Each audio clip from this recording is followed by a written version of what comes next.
On m'a assassiné à cause de rumeurs et calomnies, et pourtant, j'étais calife. Je suis né dans une maison noble. J'ai grandi dans le confort, mais mon cœur a toujours cherché plus que la richesse. Le jour où j'ai entendu l'appel de Mohammed sallallahu alayhi wa sallam, j'ai su que ma vie allait changer. Je suis devenu son compagnon, son gendre, son frère en foi. J'ai donné ma fortune, ma force, ma vie pour cette religion. Mais aujourd'hui, je suis seul. Moi, le troisième calife de l'islam, assiégé dans ma propre maison.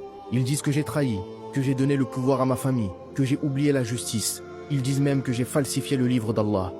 Des mensonges, des calomnies. Et ce sont des musulmans qui les répandent. J'ai voulu leur répondre, j'ai essayé. Mais les mots ne suffisent pas quand les cœurs sont remplis de haine. J'ai écrit des lettres, j'ai appelé à la réconciliation. J'ai écouté mes compagnons. Ali m'a conseillé. Talha et Zubair ont voulu m'envoyer des hommes pour me protéger. Mais je n'ai pas voulu. Je n'ai pas pu. Je ne veux pas qu'on tue pour moi. Je ne veux pas que le sang d'un seul musulman coule à cause de moi. Je préfère mourir en paix que vivre dans le sang.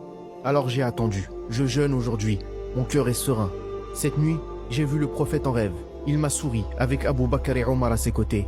Il m'a dit, Uthman, ce soir, tu rompras ton jeûne avec nous. Je savais que l'heure était venue. Ce matin, j'ai fait mes ablutions. Je me suis assis avec le Coran sur mes genoux. Ma femme Neila m'a servi un peu d'eau. J'ai lu, je me suis souvenu. Puis j'ai entendu le vacarme, des cris, des pas pressés. Le bois qu'on brise, ils sont entrés.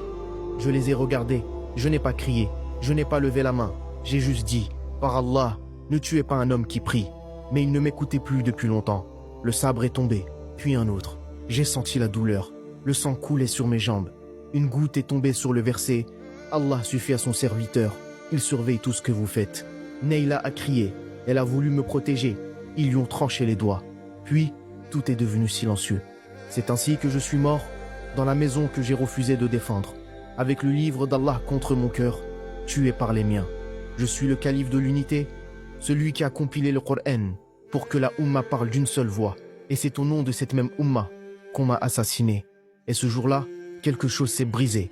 Pas seulement mon corps, pas seulement mon règne, mais l'unité des musulmans. La première fitna venait de naître, et elle ne faisait que commencer.